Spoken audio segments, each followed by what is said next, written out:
उत्पन्ना एकादशी मार्गशीर्ष कृष्ण पक्ष की एकादशी को आती है। यह व्रत अत्यंत फलदायी माना गया है और इसके प्रभाव से मनुष्य को अकाल मृत्यु, पाप, दुख और भय से मुक्ति मिलती है।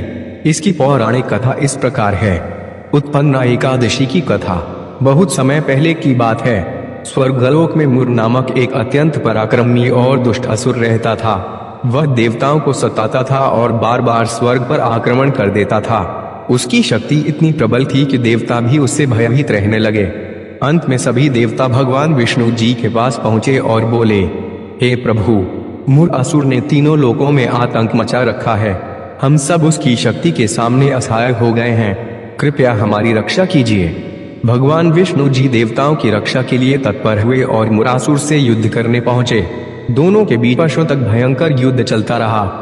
मुरासुर की शक्ति बढ़ती ही जा रही थी, जबकि भगवान विष्णु का रूप मनुष्यों की रक्षा में दिन रात लगा हुआ था। एक दिन लंबी लड़ाई के बाद भगवान विष्णु बद्रिकाश्रम की एक गुफा में विश्राम करने लगे।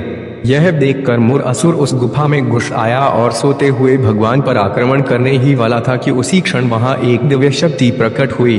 वह शक्ति तेजस्विनी और अत्यंत प्रचंड थी। उसने वीरांगना की तरह आगे बढ़कर मुर असुर को ललकारा। भीषण युद्ध के बाद उस दिव्य शक्ति ने मुरासुर का वध कर दिया। कुछ देर बाद भगवान विष्णु का नेत्र खुला। उन्होंने देखा कि दुष्ट असुर मारा पड़ा है। विष्णु जी ने उस दिव्य स्त्री से पूछा, हे देवी, तुम कौन हो? तुमने इस महादैत्य का वध कैसे किया? दिव्य देवी ने विनम्र होकर कहा, हे प्रभु, मैं आपकी शक्ति से ही उत्पन्न हुई हूँ। आपका संरक्षण करने के लिए मैंने जन्म लिया और इसी कारण मेरा नाम उत्पन्ना पड़ेगा। भगवान विष्णु प्रसन्न होकर बोले, हे देवी उत्पन्ना, तुमने मेरा और तीनों लोकों का कल्याण किया है।